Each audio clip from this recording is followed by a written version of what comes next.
Students, जैसा कि हम कल देख रहे थे वो अपन ने पढ़ा परमाणु सिद्धांत। तो हमारा जो परमाणु सिद्धांत वाला जो टॉपिक था वो क्लियर हो गया, जिसमें अपन ने पढ़ा डाल्टन का परमाणु सिद्धांत, उसके बाद में जे थॉमसन का परमाणु सिद्धांत, उसके बाद में अपन ने पढ़ा रदरफोर्ड का परमाणु सिद्धांत, और सबसे एंड में जो पढ़ा वो था बोर मॉडल।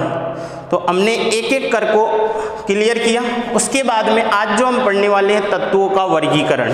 क्या पढ़ेंगे यहाँ पर हम? तत्वों का वर्गीकरण। तो हमको सबसे पहले तो तत्वों के वर्गीकरण की आवश्यकता क्यों महसूस हुई? क्योंकि जैसे जैसे तत्वों की खोज होती गई, लगभग 18वीं सदी से, तो जैसे जैसे तत्वों की खोज होती गई, तत्वों की क्या हुआ? व्यवस्था की आवश्यकता हुई, एक निश्चित ज्ञान की आवश्यकता हुई। क्योंकि जैसे जैसे तत्वों को अगर अपन व्यवस्थित नहीं करेंगे तो हमें उनके गुणों के बारे में सही से पता नहीं चल पाएगा। तो उनके गुणों को एक निश्चित क्रम में अध्ययन करने के लिए तत्वों को वर्गीकरण की क्या महसूस हुई? आवश्यकता महसूस हुई, जिससे अपन को वर्गीकरण के द्वारा एक तत्व जो है उस दूसरे तत्व के गुणों के क्या कर सकते हैं? अपन तुलना कर सकते हैं। क्लियर? तो जैसे जो तत्वों के वर्गीकरण में सबसे पहले जो सिद्धांत आया, अर्थात जो सबसे पहले वर्गीकरण करने का जो प्रयास किया वो था डॉवेराइनर।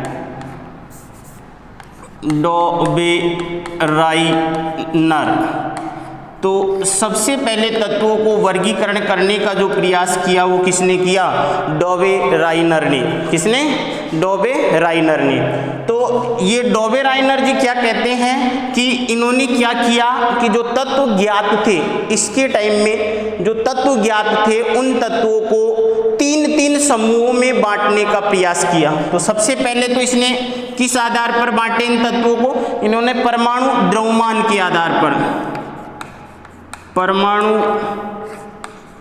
द्रव्यमान के आधार पर तत्वों का वर्गीकरण किया। पहली बात तो ये। दूसरी बात, इसने वर्गीकरण कैसे किया कि जो तत्व ज्ञात थे, जो डॉवेराइनर के समय जो तत्व ज्ञात थे उन तत्वों को इन्होंने क्या किया? तीन तीन के समूहों में बांटने का प्रयास किया। किसके आधार पर? परमाणु द्रव्यमान के आधार पर। और जैसे ही परमाणु द्रव्यमान के आधार पर तीन तीन समूहों में वर्गीकृत किया तो इन्होंने क्या कहा कि जो मध्य में आने वाले अर्थात ए, बी और सी जो है इस आधार पर परमाणु द्रव्यमान के आधार पर क्या किया? व्यवस्थित किया। तो ये बीच वाले तत्व का जो परमाणु द्रव्यमान है, परमाणु द्रव्यमान, इस बीच वाले तत्व का परमाणु जो द्रव्यमान है वो किसके बराबर? ए प्लस सी के परमाणु द्रव्यमान के दो। अर्थात जो फर्स्ट वाला तत्व और सेकंड वो लास्ट वाला जो तत्व है, इन दोनों तत्वों के परमाणु द्रव्यमान का जो एवरेज था उसके बराबर कौन है? इसका परमाणु द्रव्यमान। किसका? मध्य में आने वाले तत्व का। अर्थात क्या रहा कि डॉवेराइनर ने जो ज्ञात तत्व थे उन ज्ञात तत्वों को तीन तीन समूहों में बांट दिए। किसके आधार पर? परमाणु द्रव्यमान के आधार पर क्या किया? तीन तीन समूहों में बांटा। और क्या कहा कि जो बीच वाले तत्व जो है उसका परमाणु द्रव्यमान, जो फर्स्ट और लास्ट जो तत्व है उनके परमाणु द्रव्यमान के क्या था? औसत था। तो ये जो इस तत्व का जो परमाणु द्रव्यमान आएगा, जैसे अगर अपने एक उदाहरण लेते हैं, जैसे लिथियम, सोडियम और पोटेशियम, ये तीन तत्व हैं। तो यहाँ पर अगर द्रव्यमान की बात करते हैं तो जो लिथियम का परमाणु द्रव्यमान जो था वो 6, सोडियम का परमाणु द्रव्यमान कितना हो गया? 23, और ये पोटेशियम का परमाणु द्रव्यमान कितना है? 39। तो इस आधार पर क्या किया कि इनका परमाणु द्रव्यमान लिखा, और इन परमाणु द्रव्यमान के आधार पर लिथियम का 7 है। तो अब क्या किया? तो ये जो परमाणु द्रव्यमान निकाले ये तो क्या एक्सपेरिमेंटल थे, अर्थात ये तो प्रयोग द्वारा निकाले गए। अब जो डॉवेराइनर ने कहा, डॉवेराइनर ने क्या कहा कि पहला तत्व कौन सा? ये रहा। लास्ट तत्व कौन सा? ये रहा। और मध्य वाला तत्व कौन सा? ये। अर्थात अगर इसको अपन देखें तो पहले तत्व का परमाणु द्रव्यमान, पहले तत्व का कितना है? 7, दूसरे तत्व का परमाणु द्रव्यमान 39, तो का औसत कितना? 2। बराबर किसके आएगा, इसके। अब देखो कैसे, 39 प्लस 7 अगर इनका अपन टोटल करते हैं तो ये कितना आएगा 46/2, तो इसमें भाग देंगे तो कितना आएगा 3, तो 23। तो ये 23 परमाणु द्रव्यमान किसका है, ये मध्य वाले तत्व का है। तो डोबे-राइनर ने क्या कहा कि जो अगर तत्वों को परमाणु द्रव्यमान के आधार इस प्रकार व्यवस्थित किया जाए कि 3 समूहों में वर्गीकृत किया जाए, और इन 3 समूहों को क्या नाम, ये 3 समूहों में वर्गीकृत किया जाए, और इस 3 समूहों को क्या नाम दिया, त्रिक नाम दिया। क्या नाम दिया, त्रिक। अर्थात 3 समूह बनाए जाए तत्वों के, तो पहले तत्व का परमाणु द्रव्यमान और लास्ट तत्व के परमाणु द्रव्यमान को अगर औसत निकाला जाए तो मध्य आने वाले तत्व के परमाणु द्रव्यमान के क्या होगा, बराबर होगा। क्लियर। तो ये बात किसने कह दी, डोबे-राइनर ने। तो इस तरीके से डोबे-राइनर ने क्या बनाए, 3 के समूह बनाए, 3 के क्या बनाए, त्रिक बनाए। क्लियर। तो 3 त्रिक के आधार पर अगर अपन देखें डोबे-राइनर ने कितने त्रिक, जो एक त्रिक तो यही हो गया नहीं हो गया, एक त्रिक तो क्या हो गया, इसका ये हो गया। और दूसरा त्रिक की अगर अपन बात करें Cl, Br और I, ये हो गया दूसरा त्रिक। और अगर अपन इसके तीसरे त्रिक की बात करेंगे, जो तीसरा त्रिक क्या था किसका, डोबे-राइनर का, जो इसने तीसरा त्रिक लिया वो था कैल्शियम, स्ट्रोंशियम और बेरियम।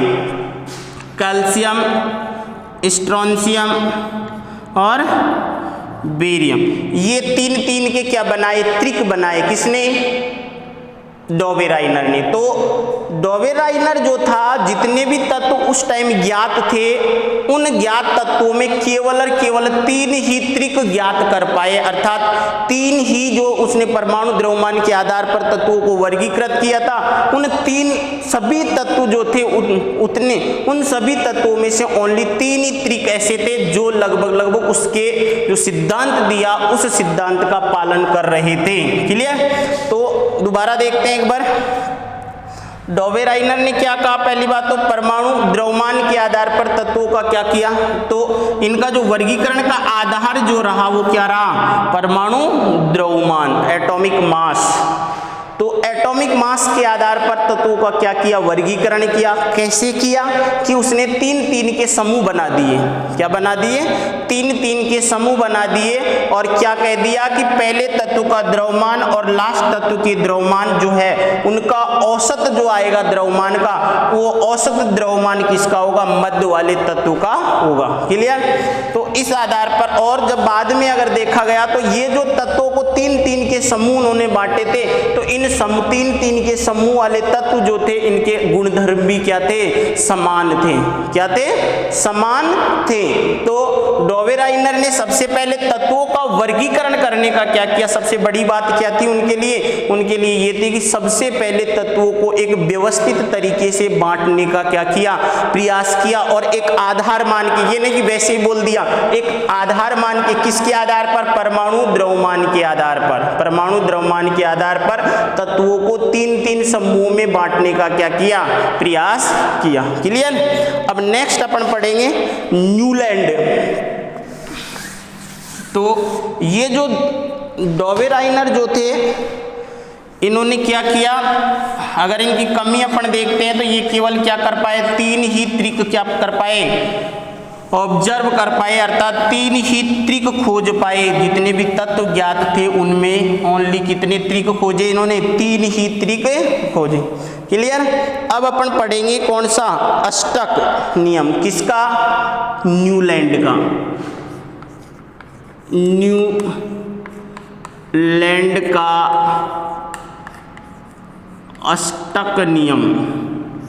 देखो, जो वर्गीकरण से संबंधित न्यूलैंड वैज्ञानिक था, ये न्यूलैंड जो था ये म्यूजिक का क्या था, प्रिय। इसको क्या थे, गाने बहुत पसंद थे, म्यूजिक जो थे वो बहुत क्या थे, इसके प्रिय थे। तो इन्होंने क्या किया, और केमिस्ट्री का ज्ञान था, तो इसको म्यूजिक प्लस केमिस्ट्री दोनों को मिला दिया।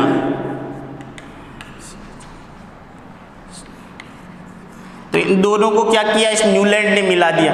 अर्थात म्यूजिक में क्या था, इनको इंटरेस्ट था, और केमिस्ट्री जो थी ये इनके प्रिय। अर्थात दोनों को जब इन्हें मिलाया तो इनका वर्गीकरण भी इसी और इंगित करता है। जो इन्होंने क्या किया, अष्टक, कितने 8 समूह बनाए। सबसे पहले इन्होंने वर्गीकरण किसके आधार पर दिया, इन्होंने भी वर्गीकरण जो दिया वो किसके आधार पर दिया, परमाणु द्रव्यमान के आधार पर, परमाणु द्रव्यमान के आधार पर दिया। आधार तो इनका भी क्या था, परमाणु द्रव्यमान। अर्थात परमाणु द्रव्यमान के बढ़ते क्रम में तत्वों को क्या किया, व्यवस्थित किया।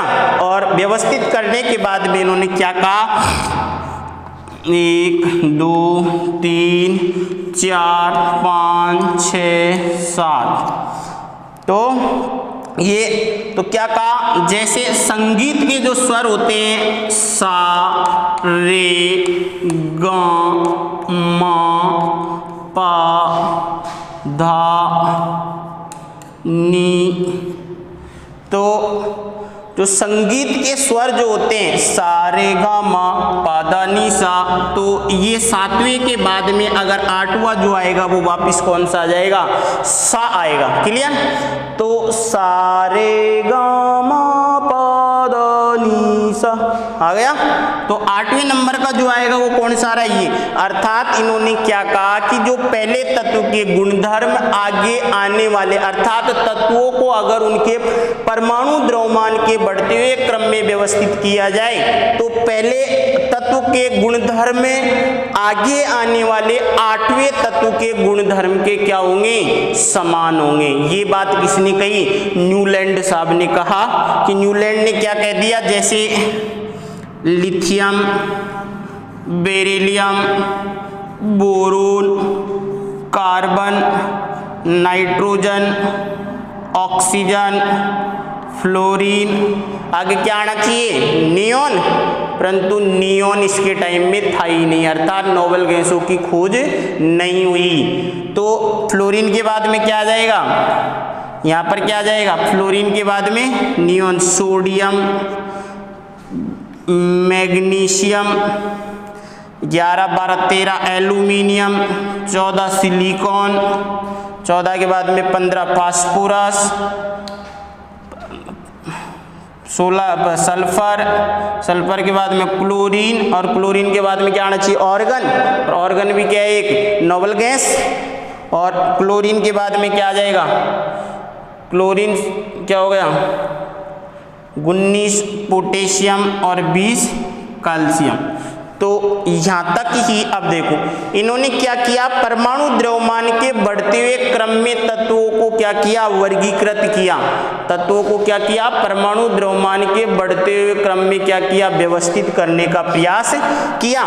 और उन्होंने क्या देखा कि जो पहले तत्व के गुणधर्म जो है आगे आने वाले 8वें तत्व के गुणधर्म के क्या हैं, समान हैं। तो जैसे अगर मान लो ये तत्व पहला है तो 1 2 3 4 5 6, देखो ये पहला 1 2 3 4 5 6 7 और 8वां कौन सा, ये। तो इन दोनों के गुणधर्म क्या होंगे, समान होंगे। अगर मान लो अपन इसको पहला मान लेते हैं तो 1 2 3 4 5 6 7, 1 2 3 4 5 6 7 और 8, तो 8वां तत्व कौन सा होगा, ये। और इन दोनों के गुणधर्म क्या होंगे, समान होंगे। तो ये न्यूलैंड साहब क्या बोलते हैं कि पहले तत्व के गुणधर्म, अगर तत्वों को परमाणु द्रव्यमान के बढ़ते हुए क्रम में व्यवस्थित किया जाए तो पहले तत्व के गुणधर्म नेक्स्ट आने वाले 8वें तत्व के गुणधर्म के, अर्थात संगीत के स्वर के समान। संगीत का पहला स्वर जो है वो कौन सा है, सा, और 8वां स्वर भी कौन से आएगा, सा। तो इसलिए यहाँ पर परमाणु द्रव्यमान के बढ़ते हुए क्रम में व्यवस्थित करने का क्या किया, प्रयास किया, किसने, न्यूलैंड ने। तो ये न्यूलैंड का क्या था, अष्टक नियम। तो तत्वों के वर्गीकरण से संबंधित कौन सा नियम दिया, न्यूलैंड का अष्टक नियम था।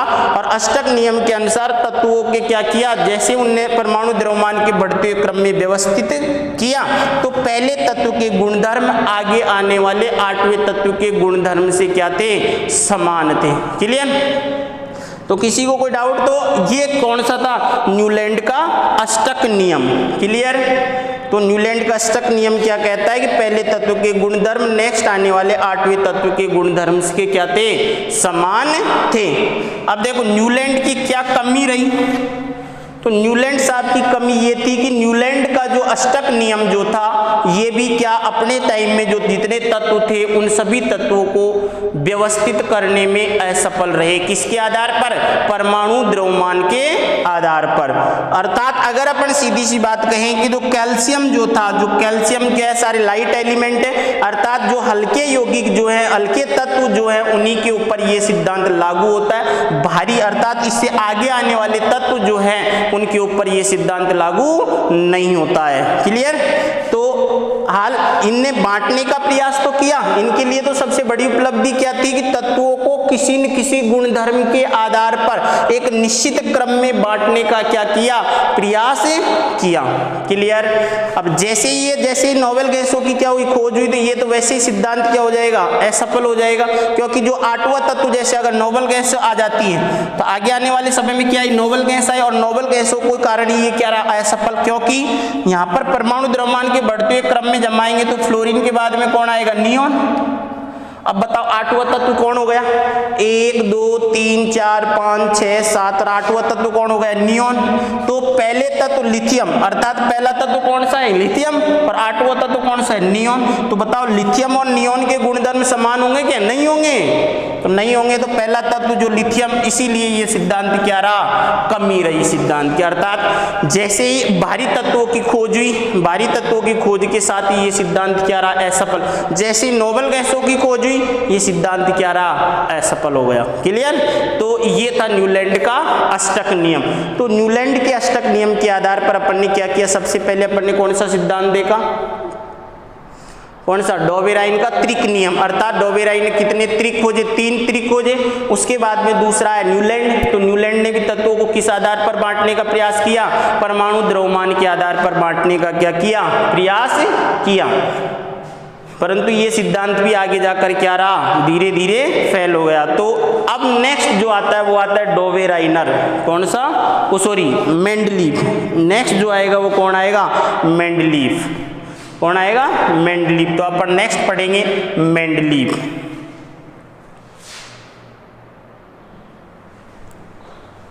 देखो नेक्स्ट है मेंडलीफ की आवर्त सारणी। तो जो न्यूलैंड जो था, न्यूलैंड ने क्या किया? तत्वों को 8 समूहों में बांटने का प्रयास किया। अब जो तत्वों को एक निश्चित क्रम में व्यवस्थित करने का जो सबसे अधिक श्रेय जाता है वो किसको जाता है? मेंडलीफ को जाता है। तो मेंडलीफ ने क्या क्या किया वो देखते हैं सबसे पहले। तो मेंडलीफ ने तत्वों को किसके आधार पर बांटा? परमाणु द्रव्यमान के बढ़ते क्रम के आधार पर। इसका भी आधार यही था, परमाणु द्रव्यमान के बढ़ते क्रम के आधार पर क्या किया? तत्वों को व्यवस्थित किया। जैसे ही इन्होंने परमाणु द्रव्यमान के आधार पर तत्वों को व्यवस्थित किया तो इन्होंने क्या देखा कि एक निश्चित क्रम के बाद जो एक वर्ग में जो तत्व आते हैं उनके गुणधर्म अर्थात रासायनिक और भौतिक गुणधर्म जो है वो क्या होंगे? समान होंगे। अर्थात इन्होंने क्या कहा कि जो मेंडलीफ का आवर्त नियम जो था वो क्या कहता है कि अगर तत्वों को परमाणु द्रव्यमान के बढ़ते हुए क्रम में व्यवस्थित किया जाए तो एक निश्चित अंतराल के बाद क्या? एक निश्चित अंतराल के बाद क्या होगा? जो तत्व आएगा वो तत्व एक ही वर्ग में आएंगे और उनके गुणधर्म कैसे होंगे? समान होंगे। तो यहां पर क्या किया? आवर्त नियम, मेंडलीफ का आवर्त नियम जो है वो क्या कहता है? अगर किसी तत्व के भौतिक और रासायनिक गुणधर्म जो हैं वो परमाणु द्रव्यमान के ऊपर क्या करते हैं? निर्भर करते हैं। कि मेंडलीफ ने क्या कहा कि परमाणु किसी तत्व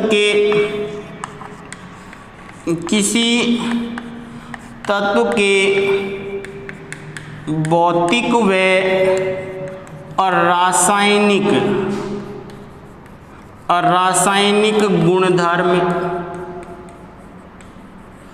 गुणधर्म परमाणु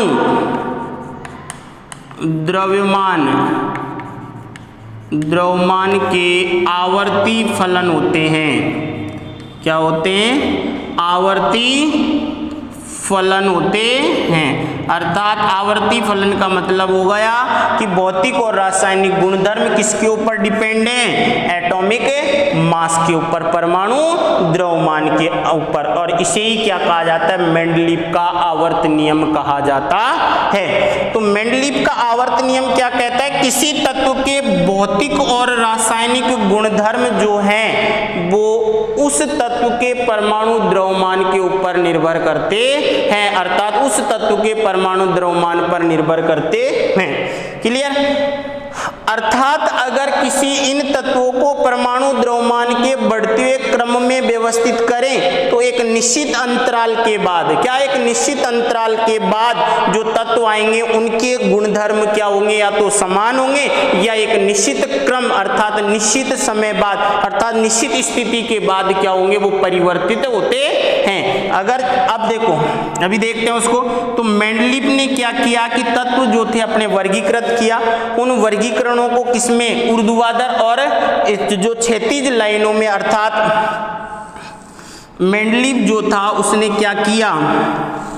इस तरीके से, ये तो क्या नाम? क्षैतिज लाइन, ये तो कैसी लाइन थी? और क्षैतिज लाइनों को क्या कहा? आवर्त। क्या कहा? आवर्त। और ये जो खड़ी लाइनें थी इनको क्या कहा? वर्ग। क्या कहा? वर्ग। तो ये जो है ये तो क्या है? वर्ग। ये तो क्या है? वर्ग। और ये क्या है? आवर्त। अर्थात जो क्षैतिज लाइन जो है, ये जो हॉरिजॉन्टल लाइन जो है ये तो क्या? आवर्त। और ऊर्ध्वाधर जो लाइन है अर्थात जो खड़ी लाइनें हैं इनको क्या कहा? वर्ग कहा। अर्थात जो मेंडलीव ने अपनी आवर्त सारणी में कितने वर्ग दिए? 1 2 3 4 5 6 7 और ये 8। तो मेंडलीव ने अपनी आवर्त सारणी में कितने वर्ग थे? 8 वर्ग थे। First, second, third, fourth, fifth, 6, 7 और ये 8। तो मेंडलीव ने अपनी आवर्त सारणी में कितने वर्ग अर्थात जो खड़ी लाइनें थी, जो ऊर्ध्वाधर लाइन जो थी वो तो उनको क्या कहा? वर्ग कहा। और ये वर्ग जो है ये किस आधार पर कितने दे दिए? और प्रत्येक वर्ग को भी उसने कितने भागों में बांट दिया? 2 भागों में बांट दिया।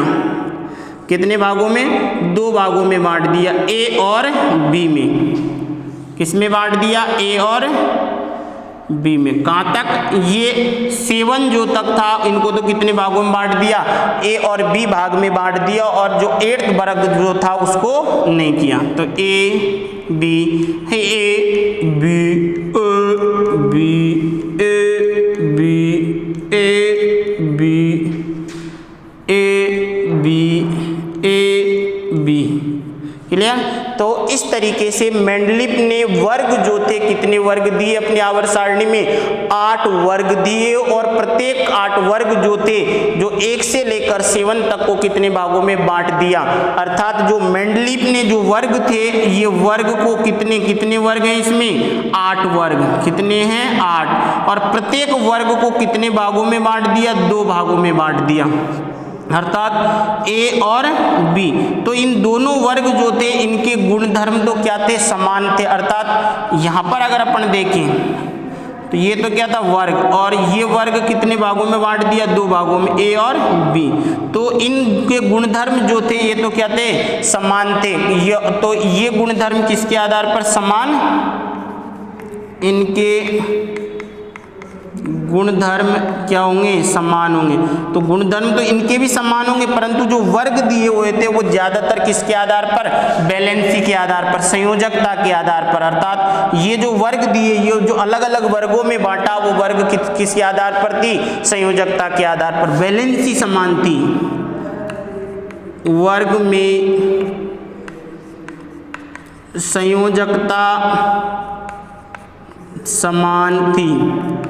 तो जो ए और बी वर्ग जो बनाए, इनमें जो एक वर्ग में जो आने वाले तत्व जो थे उनके गुणधर्म क्या होंगे, समान होंगे। इस वर्ग में आने वाले तत्वों के गुणधर्म समान होंगे, परंतु इन दोनों की क्या थी, बैलेंसी समान थी। अर्थात जो वर्ग जो बांटे वो तो बैलेंसी के आधार पर, और ए और जो बी उप समूह जो बनाए वो किसके आधार पर, जो अन्य जो भौतिक और रासायनिक गुणधर्म थे उनके आधार पर। क्लियर। अगर अपन इनकी बैलेंसी की बात करते हैं तो यहाँ पर जो है मेंडलीव ने क्या देगा, यहाँ +1, यहाँ 2, यहाँ 3, यहाँ 4, उसके बाद में 5 और 3, 2, 1, और इसके बारे में नहीं बताया क्यों, इनकी जो बैलेंसी जो क्या होगी, अस्थायी होती है। क्लियर। तो इस तरीके से मेंडलीव ने अपनी आवर्त सारणी में कितने वर्ग दिए, 8 वर्ग दिए, और प्रत्येक वर्ग जो है वो कितने समूहों में बांट दिया, ए और बी में। 1 से लेकर 7 जो थे उनको तो कितने समूहों में बांट दिए, 1 से ए और बी समूह में बांटा। अर्थात जो ए और बी समूहों में जो बांटा तो उनके जो भौतिक गुणधर्म और कुछ जो डिफरेंट जो अलग अलग थे, कुछ मात्रा में जो अलग अलग थे, उनके आधार पर ए और बी समूह बांट दिए। और एक ही वर्ग में, अर्थात ए और बी की अगर अपन बात करें तो ए इसके गुणधर्म तो क्या थे, अलग अलग थे। इनके गुणधर्म क्या होंगे आपस में, इनकी अगर ए की बात करेंगे तो ए के गुणधर्म क्या होंगे, समान, और बी के गुणधर्म क्या होंगे, समान। परंतु वर्ग की भी बात करते हैं तो इन दोनों की जो बैलेंसी जो है वो क्या होगी, समान होगी। अर्थात एक ही वर्ग के दोनों उपवर्गों की बैलेंसी क्या होगी, समान होगी। क्लियर। उसके बाद में मेंडलीव ने क्या किया कि आवर्त जो है वो कितने आवर्त दिए अपनी आवर्त सारणी में, 7 आवर्त दिए। तो ये मॉडिफाइड आवर्त सारणी है मेंडलीव की। तो ये रशियन थे, रशिया के वैज्ञानिक थे, तो अगर इनकी ओरिजिनल वो आवर्त सारणी होगी, वो आवर्त सारणी तो अपने क्या समझ में ही नहीं आएगी। तो ये तो क्या है, मॉडिफाई आवर्त सारणी। तो इसमें कितने आवर्त हैं,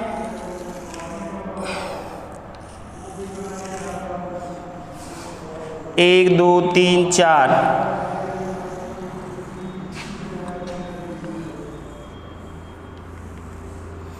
6। तो ये कितने हो गए। तो मेंडलीव ने अपनी आवर्त सारणी में 1 2 3 4 5, कहाँ गया 1, हैं कहाँ गया चुराओ। तो अपनी आवर्त सारणी में कितने, ये लो, ये कितने हो गए 8। तो अपनी जगह कम रही 6 और 7। तो मेंडलीव ने अपनी आवर्त सारणी में कितने आवर्त है, जो आवर्त थे वो कितने आवर्त थे, 7 आवर्त, और वर्ग कितने, 8 वर्ग। अर्थात आवर्त में बाएं से दाएं जाने पर जो मेटलिक प्रॉपर्टी जो है, तात्विक गुणधर्म जो है, अर्थात मेटल से नॉन मेटल में बदलता है। तो अगर आवर्त की बात करते हैं, आवर्त कौन सी, हॉरिजॉन्टल लाइन, और कितने आवर्त हैं, 7 आवर्त। तो आवर्त में बाएं से दाएं जाएंगे तो मेटलिक जो है तत्व जो है वो तत्व जो है कौन, धातु जो है वो अधातु में बदलते हैं। धात्विक गुण जो है धातु किस में बदल जाते हैं, अधातु। अर्थात धात्विक गुण अधात्विक गुणों में परिवर्तित होते हैं। आवर्त में अगर बाएं से दाएं जाएंगे तो जो, अर्थात अगर अपन बात करते हैं इधर की तरफ क्या आएंगे, तत्व वो धातु आएंगे, और जैसे अपन इधर जाएंगे वो किस कौन आएंगे, अधातु आते हैं। तो मेंडलीव ने तत्वों को किस आधार पर वर्गीकृत किया, परमाणु द्रव्यमान के आधार पर, पहली बात। तो अब देखो दूसरी बात मेंडलीव ने क्या कही, दूसरी बात मेंडलीव ने क्या कही कि मेंडलीव ने अपनी आवर्त सारणी में पहली बात तो कितने वर्ग दिए, 8 वर्ग दिए। आवर्त कितने, 7 आवर्त। नेक्स्ट क्या कहा कि मेंडलीव ने अपनी आवर्त सारणी में कुछ जगह जगह पर क्या छोड़ दिए, स्थान छोड़ दिए। क्या छोड़ दिए, स्थान छोड़ दिए। जैसे यहाँ पर अगर अपन बात करते हैं तो यहाँ पर जो तत्व आएगा वो कौन आएगा, यहाँ पर आता है लिथियम की बात कर लेते हैं। ये कौन आया, लिथियम। लिथियम, उसके बाद में beryllium, boron, carbon, nitrogen, oxygen, fluorine, कौन, फ्लोरीन। उसके बाद में फ्लोरीन के बाद में क्या आ जाएगा, लिथियम के बाद सोडियम, सोडियम के बाद में मैग्नीशियम, मैग्नीशियम के बाद में क्या आएगा, मैग्नीशियम, एल्यूमिनियम, एल्यूमिनियम के बाद में 11, 12, 13, 14 पे क्या आएगा, सिलिकॉन, 15 पे फास्फोरस, 16 पे सल्फर और 17 पे क्लोरीन। इसी तरीके से 18, 19 पे कौन आ जाएगा, पोटेशियम, 20 पे कौन आ जाएगा, कैल्शियम, उसके बाद में 21 पे कौन आ जाएगा, स्कैंडियम, 22 पे कौन आ जाएगा, स्कैंडियम के बाद में टाइटेनियम, उसके बाद में इस तरीके से बढ़ता जाएगा, scandium, titanium, vanadium, chromium, manganese, उसके मैग्नीज के बाद में क्या आ जाएगा, आयरन, आयरन के बाद में कौन आ जाएगा, उसके बाद में कोबाल्ट आएगा। अब देखो यहाँ पर, अब उसने क्या किया, मेंडलीव ने कि कुछ स्थान ऐसे थे जहां पर क्या किया, मेंडलीव ने पहले ही जगह छोड़ दी, क्या छोड़ दी, जगह छोड़ दी। जैसे यहाँ पर मान लो उसने कोई तत्व नहीं रखा, तो यहाँ पर कोई तत्व नहीं रखा, क्लियर। तो इस तरीके से मेंडलीव ने क्या किया, अपनी आवर्त सारणी में, अर्थात इसके और इसके बीच में क्या हुआ, जब उन्हें तत्वों को परमाणु द्रव्यमान के आधार पर व्यवस्थित किया तो इन दोनों के बीच में कोई तत्व नहीं था। इस आधार पर यहाँ से यहाँ तक जाने में परमाणु द्रव्यमान में क्या हुआ, अधिक क्या हुआ, गैप आ गया, और इस आधार पर उन्होंने क्या अनुमान लगाया कि बीच में कोई न कोई और तत्व आएगा जो खोज की जाएगी। तो इस आधार पर उसने क्या नाम दे दिया उसका, एका एल्यूमिनियम। जैसे एक एल्यूमिनियम अर्थात इसके और इसके बीच में कोई और आएगा, इसका नाम दे दिया एका सिलिकॉन, है ना। तो बाद में जब इन तत्वों की खोज की गई तो इन तत्वों का नाम इसका तो नाम क्या रखा, गैलियम, और इसका नाम क्या रखा गया, जर्मेनियम। जैसे इन तत्वों की खोज हुई तो यहाँ पर कौन आ गया, यहाँ पर तो कौन आया, Ga गैलियम, और यहाँ कौन आया, जर्मेनियम। क्या आया, जर्मेनियम, क्लियर। तो यहाँ पर जो आएगा गैलियम और यहाँ पर कौन आएगा, जर्मेनियम। तो ये जो ए और बी समूह में बटेंगे यहाँ पर जो तत्व, तो यहाँ पर कौन आ जाएगा, गैलियम और जर्मेनियम। अर्थात मेंडलीव ने अपनी आवर्त सारणी में पहले से ही आगे खोजे जाने वाले तत्वों की क्या छोड़ी, जगह छोड़ दी। अर्थात उन्होंने कल्पना करके बता दिया कि आगे आने वाले तत्वों की खोज, इन तत्वों की खोज की जाएगी और उनके गुणधर्म इनसे मैच करेंगे। क्लियर, मेरी बात समझ में आई क्या। अर्थात मेंडलीव ने पहले ही सब कुछ ये कर दिया कि आगे जो तत्व खोजे जाएंगे वो ये तत्व होंगे, उनका नाम भी दे दिया, एक एल्यूमिनियम और एक सिलिकॉन। और बाद में जब जो मॉडर्न जो आवर्त सारणी थी, आधुनिक आवर्त सारणी थी, उसमें गैलियम और क्या आया, जर्मेनियम। क्या रखा गया, गैलियम और जर्मेनियम को रखा गया। इससे क्या लगा कि मेंडलीव ने अपनी आवर्त सारणी में पहले से ही क्या छोड़ दी, जगह छोड़ दी। क्लियर। और इनके गुणधर्म भी, अर्थात इनके भौतिक और गुणधर्म पहले से डिसाइड कर दिए कि जो आगे जो खोजे जाएंगे वो तत्व कौन से होंगे, ये होंगे, और इनके गुणधर्म इनके साथ मैच करेंगे।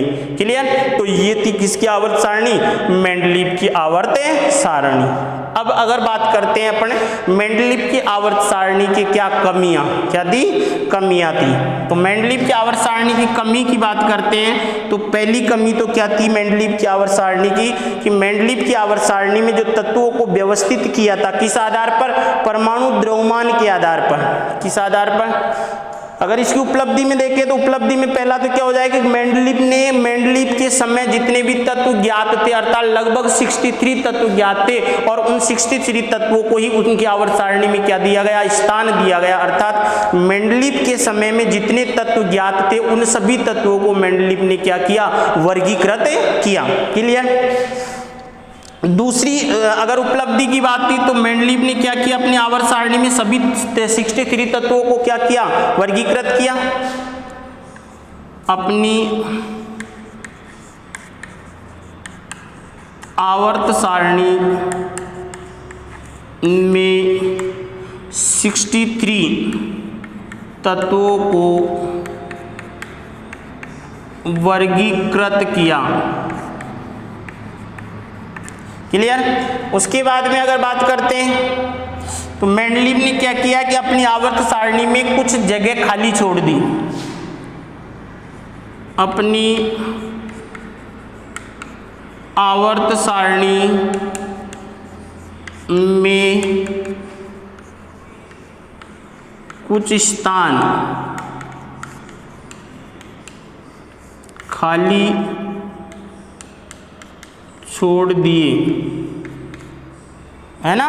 और जब जैसे ही उन तत्वों की क्या हुई, उनको नाम भी दे दिया। जैसे अगर जो बोरॉन, तो ए का क्या, ए का एल्यूमिनियम, यहाँ पर क्या आया, एल्यूमिनियम के बाद वाला जो तत्व था उसको क्या नाम दिया, ए का एल्यूमिनियम। और जो सिलिकॉन के बाद जो तत्व आएगा उसका क्या नाम दे दिया, ए का सिलिकॉन। और बाद में ये तत्व कौन कौन से थे, यहाँ पर गैलियम और यहाँ पर कौन आएगा, जर्मेनियम। क्लियर। तो इस आधार पर मेंडल ने और इन जो गैप छोड़े थे इन तत्वों के गुणधर्म भी मेंडल ने पहले से ही क्या कर दिए, फिक्स कर दिए। क्या कर दिए, फिक्स कर दिए। क्लियर। तो ये मेंडल की क्या थी, उपलब्धियां। क्या थी, उपलब्धियां। उसके बाद में मेंडल की कमियों की बात करते हैं अपन। तो मेंडल की कमी की बात करेंगे तो जैसे सबसे पहली कमी मेंडल की क्या थी कि मेंडल ने तत्वों को किस आधार पर वर्गीकृत किया, परमाणु द्रव्यमान के आधार पर। परंतु कुछ स्थान ऐसे थे जहां पर उन्होंने परमाणु द्रव्यमान का फॉलो नहीं किया। जैसे अगर अपना मेंडलीव ने अपनी आवर्त सारणी में जो तत्व जो बांटे थे उन तत्वों में आयोडीन और टेल्यूरियम की बात करते हैं। तो आयोडीन क्या आया, आयोडीन और टेल्यूरियम की बात करते हैं। तो जो मेंडलीव की आवर्त सारणी में कौन पहले, टेल्यूरियम पहले आ रहा है और आयोडीन बाद में। अर्थात उसने क्या किया कि अपने ही नियम को तोड़कर तत्वों को समान गुणधर्मों के कारण एक समूह में आए, इस आधार पर उन्होंने अपने ही नियम को क्या कर दिया, तोड़ा। अर्थात उन्होंने आयोडीन को क्या कर दिया, बाद में रख दिया। और जबकि आयोडीन का परमाणु द्रव्यमान क्या है, टेल्यूरियम से कम है, जबकि टेल्यूरियम का परमाणु द्रव्यमान क्या है, आयोडीन से अधिक है। तो आयोडीन पहले वैसे तो किस में आना चाहिए, पहले आना चाहिए, और टेल्यूरियम बाद में जाना चाहिए। परंतु टेल्यूरियम के गुणधर्म में आयोडीन वाले वर्ग से मैच नहीं खाएंगे, तो इन्होंने क्या किया कि अपने ही नियम को तोड़ा और तोड़ के किसमें, आयोडीन को अपने समूह में अर्थात हेलोजन के साथ रखा, जबकि टेल्यूरियम को अलग जगह रखा। क्लियर। तो इन्होंने अपने ही नियम को तोड़ते हुए अर्थात तोड़ते हुए टेल्यूरियम और आयोडीन में क्या किया, बदलाव किया। क्लियर। दूसरी बात अगर अपन बात करते समस्थानिक की, आइसोटोप जो है समस्थानिक, आइसोटॉप की बात करते हैं तो समस्थानिक किसे कहते हैं, समस्थानिक। आधुनिक आवर्त सारणी की बात कर रहे हैं। समस्थानिक मतलब आधुनिक आवर्त, एक ही तत्व जो है, एक ही तत्व के भिन्न रूप जिनके परमाणु क्रमांक जो है वो तो क्या है, समान है, और परंतु परमाणु द्रव्यमान क्या है, भिन्न भिन्न है, ऐसे उनको क्या कहेंगे, समस्थानिक कहेंगे। अर्थात आधुनिक आवर्त सारणी में उनका स्थान क्या होगा, समान होगा, इसलिए उनको क्या कहेंगे, समस्थानिक। अर्थात जिनका परमाणु क्रमांक तो क्या है, समान है, और परमाणु द्रव्यमान क्या है, अलग अलग है। क्लियर। तो परमाणु द्रव्यमान यहाँ पर समस्थानिक में परमाणु क्रमांक तो क्या है, परमाणु क्रमांक, तो ये चीज तो पहले पता ही नहीं थी कि परमाणु क्रमांक जो, तो परमाणु क्रमांक तो क्या होगा यहाँ पर, समान है, और परमाणु द्रव्यमान जो है वो क्या होगा, अलग अलग होगा, परमाणु द्रव्यमान क्या होगा, अलग। तो बताओ मेंडलीव की आवर्त सारणी किस आधार पर थी, परमाणु द्रव्यमान के आधार पर। अगर एग्जाम्पल देखते हैं तो एग्जाम्पल में कौन आ जाएगा, जैसे हाइड्रोजन के कितने समस्थानिक, 3, प्रोटियम, ड्यूटेरियम और ट्राइटियम। तो हाइड्रोजन के कितने समस्थानिक है, 3। तो बताओ इनका परमाणु द्रव्यमान, इसका 1, इसका 2, इसका 3। तो बताओ परमाणु द्रव्यमान के आधार पर तो समस्थानिकों को भी मेंडलीव की आवर्त सारणी में क्या मिलनी चाहिए थी, जगह मिलनी चाहिए थी, परंतु मेंडलीव ने अपनी आवर्त सारणी में समस्थानिक के बारे में कोई बात नहीं की। अर्थात मेंडलीव ने आवर्त सारणी में समस्थानिकों को नहीं दर्शाया, जबकि दर्शाना चाहिए क्योंकि इनका परमाणु द्रव्यमान क्या है, अलग अलग है। क्लियर। तो ये चीज को भी मैं जो ये कौन मेंडलीव नहीं समझा पाया। क्लियर। अगर और बात करते हैं, मेंडलीव ने पहले तो परमाणु द्रव्यमान वाले अपने खुद के नियम को तोड़ दिया। दूसरी बात ये हो गई, हो गया नहीं हो गया। अगर अपन तीसरी बात अगर इस मेंडलीव की आवर्त सारणी की करते हैं तो तीसरी में क्या आ जाएगा, जैसे हाइड्रोजन की स्थिति निश्चित नहीं की किसने, मेंडलीव ने, तो हाइड्रोजन की स्थिति तो अभी तक भी निश्चित नहीं हो पाई। तो मेंडलीव ने अपनी आवर्त सारणी में किसकी स्थिति को निश्चित नहीं किया? मेंडलीव ने अपनी आवर्त सारणी में हाइड्रोजन की स्थिति को क्या किया? निश्चित नहीं किया। क्लियर? तो ये थे कौन? मेंडलीव की आवर्त सारणी।